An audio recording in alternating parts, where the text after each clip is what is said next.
Bonjour amis, je veux vous parler de la voiture Jeep Grand Cherokee. Aujourd'hui, nous vous présentons un autre grand SUV, qui cette fois peut être appelé en toute sécurité un véhicule tout-terrain. Est-il intéressant d'acheter une Jeep comme le Grand Cherokee avec un moteur diesel de 3 litres? La classe de la voiture a été augmentée ou, selon l'autre moitié des passionnés de Jeep, elle a été abaissée au rang de SUV. En réalité, la Jeep était censée rivaliser avec des rivaux tels que le BMW X5, le Volvo XC90, le Volkswagen Touareg ou le Mercedes ML, et non avec le Nissan Patrol ou le Toyota Land Cruiser, tout en conservant les capacités tout-terrain typiques, lire, très bonnes, de la Jeep. Les Américains savaient parfaitement que l'avenir résidait dans la catégorie des SUV. Structurellement, le Jeep Grand Cherokee peut être soit un SUV, soit un véhicule tout-terrain. Comment est-ce possible? Eh bien, la version de base vendue aux États-Unis n'avait qu'une propulsion arrière. Il était couplé à un moteur à essence de 3,7 litres. Il est difficile d'appeler une telle voiture autrement qu'un SUV. Et la même chose peut être dite de la version avec la transmission Quadra-Tracky, qui, bien qu'elle offrait une transmission intégrale avec un différentiel asymétrique, n'avait pas de réducteur. Vous reconnaîtrez une telle voiture principalement à l'absence de boutons appropriés sur la console centrale près du sélecteur de mode de vitesse qui engage le réducteur. Sur les versions Quadra-Track 2 et Quadra-Drive 2, vous y trouverez les boutons 4, WD, Low et N. La première transmission propose un engagement automatique de la traction avant à l'aide d'un embrayage à commande électronique.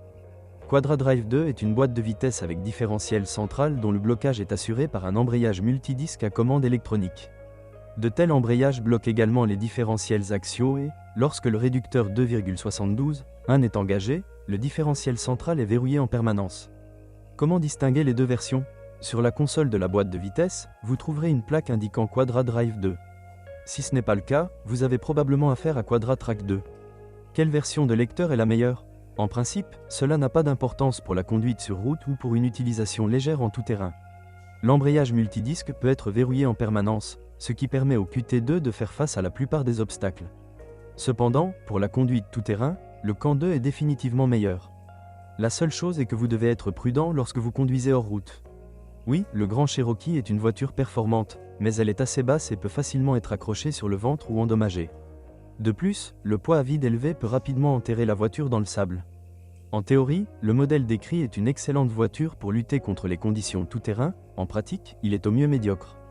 La suspension est aussi performante en tout-terrain que la plupart des rivaux du Jeep Grand Cherokee de l'époque, même dans la catégorie tout-terrain pur. Des voitures comme le Toyota Land Cruiser étaient déjà passées à la suspension mixte bien plus tôt. La même chose est arrivée à la Jeep. À l'arrière, il y avait un essieu rigide suspendu à 4 tiges longitudinales. La suspension avant est une copie exacte de la conception du plus petit Cherokee, où elle a fait ses débuts plus tôt. Il y a 2 triangles transversaux pour chaque roue. Les ressorts hélicoïdaux sont responsables de la suspension. La nouveauté était également le mécanisme de direction. Pour la première fois, il s'agissait d'un mécanisme à crémaillère.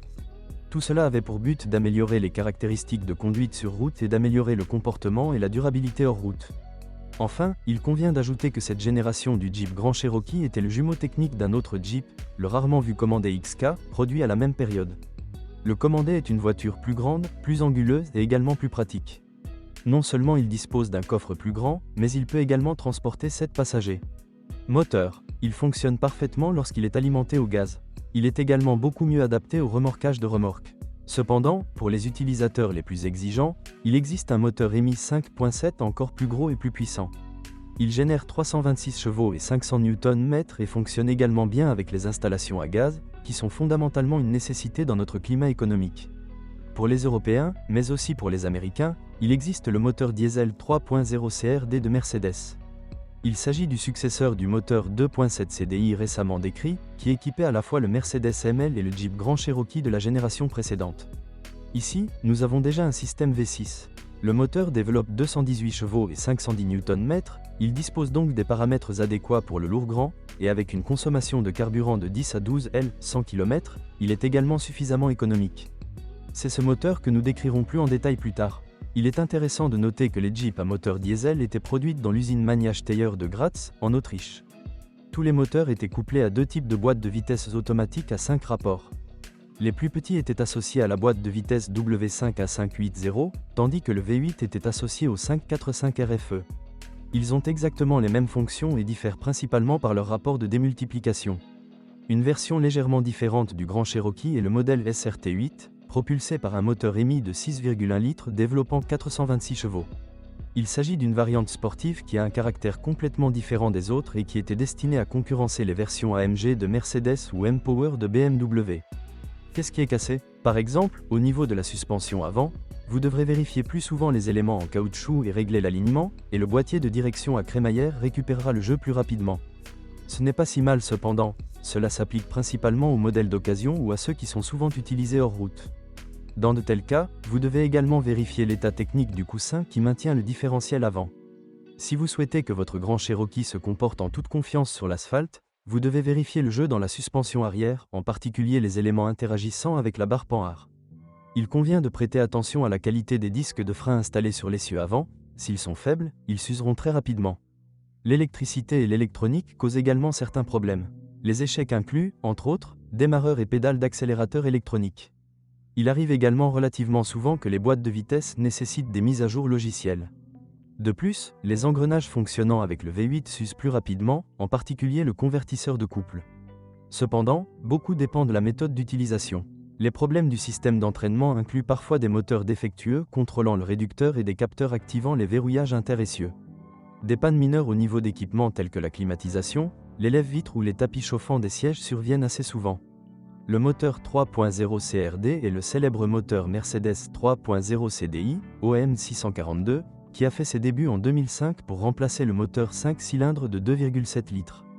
Il convient toutefois de noter que le moteur de la Jeep diffère légèrement de celui installé dans la Mercedes, au moins dans certains éléments d'équipement.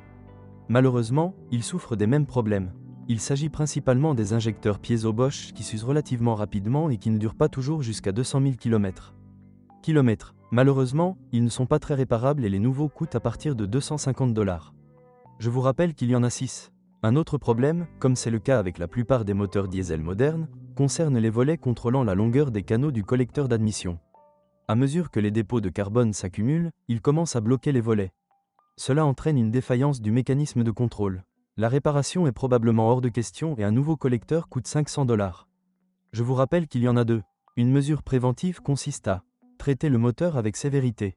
Pas tout le temps, mais de temps en temps, pour le dire familièrement, il faut le chasser. Ceux qui conduisent leur Jeep hors route n'ont aucun problème. Ici, à son tour, il existe un risque élevé d'endommager le moteur en raison de l'ingestion d'eau. L'eau endommage également les appareils électroniques. Malheureusement, ce n'est pas la fin des problèmes. Vient ensuite le turbocompresseur. Les fuites d'huile se produisent assez rapidement et le système de réglage de la géométrie de la lame a également tendance à cesser de coopérer. Ceci est également facilité par une conduite dynamique qui nettoie le compresseur des dépôts de carbone. En revanche, les fuites du turbocompresseur doivent être traitées rapidement, car l'huile qui s'égoutte atteint le moteur qui contrôle les volets mentionnés ci-dessus dans le collecteur d'admission. Dans un tel bain, le moteur tombe rapidement en panne. Bien que les Jeeps soient équipés d'un filtre DPF, il s'agit d'une conception assez simple qui peut être facilement régénérée, remplacée à moindre coût ou facilement retirée si nécessaire. Il faut juste se rappeler que les structures simples nécessitent une plus grande vigilance. Si le processus de combustion de la suie n'est pas effectué plusieurs fois, l'huile moteur sera diluée au point de frotter l'unité d'entraînement. Et il se peut qu'il n'y ait aucun message d'échec du filtre sur le tableau de bord. Il faut en tenir compte en ce qui concerne la quantité d'huile qui lubrifie le moteur. Cela représente moins de 10 litres de produit, qui peuvent être mélangés à plusieurs litres de carburant diesel. Les plus petits problèmes de moteur incluent la vanne EGR et la chaîne de distribution. Le premier élément s'use comme dans tout autre moteur diesel, tandis que le second ne s'use pas longtemps, mais il vaut la peine de vérifier son état après un kilométrage de plus de 200 000 km. Kilomètres et de préférence tous les 1 ou 2 changements d'huile moteur. S'il s'étire, il doit être remplacé. Enfin, il convient de mentionner l'intérieur, qui a été assemblé à partir de matériaux typiquement américains, mais assez solidement, ce qui signifie qu'après toutes ces années, ce n'est pas trop mal, même si la sellerie nécessite souvent des réparations mineures. Même les voitures de 10 ans semblent relativement agréables à l'œil. Lors de l'achat, il convient toutefois de vérifier si tous les équipements de la voiture, y compris la radio et la climatisation, fonctionnent. Il vaut également la peine de bien regarder le bas de la voiture, car dans de nombreux exemples, la corrosion commence à apparaître, qui progresse rapidement, et permettez-moi de vous rappeler que la voiture n'a pas de cadre. Les coûts d'exploitation seront similaires à ceux des concurrents, même si les pièces détachées pour Jeep sont souvent beaucoup moins chères que pour Mitsubishi ou Toyota. Les substituts et les accessoires ne manquent pas. Vous pouvez même transformer le Grand Cherokee en véhicule crossover grâce à une très large gamme de pièces de tuning. Il suffit d'avoir un portefeuille bien garni. Il ne manque fondamentalement rien à ce modèle. Il vaut la peine de faire entretenir la voiture dans des ateliers Jeep spécialisés, qui proposent leurs propres pièces de rechange, éprouvées et à des prix abordables. Il est difficile de répondre à cette question car beaucoup dépend de l'attitude. Dans l'ensemble, le Jeep Grand Cherokee WK est une voiture très moyenne, et si vous recherchez un tout-terrain spacieux, le rare commandé peut être un meilleur choix. Une bonne voiture est sans aucun doute le Grand Cherokee avec un moteur V8 fiable, mais également gourmand en carburant. Vous avez besoin d'argent pour le carburant. En revanche, lors du choix d'un diesel, il faut prévoir de l'argent pour d'éventuelles réparations. La vérité est que même les Toyota connaissent des pannes coûteuses.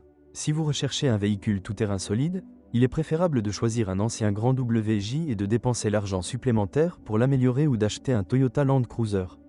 Si vous recherchez un joli SUV, il vaut mieux choisir, par exemple, le Volvo XC90. Quelque chose entre les deux? Le Volkswagen Touareg est peut-être une meilleure voiture que le Grand. Malgré cela, il y a certainement plus à dire en faveur du Jeep qu'en faveur du Mercedes ML décrit la semaine dernière, et une opinion bien meilleure que dans le cas du Range Rover.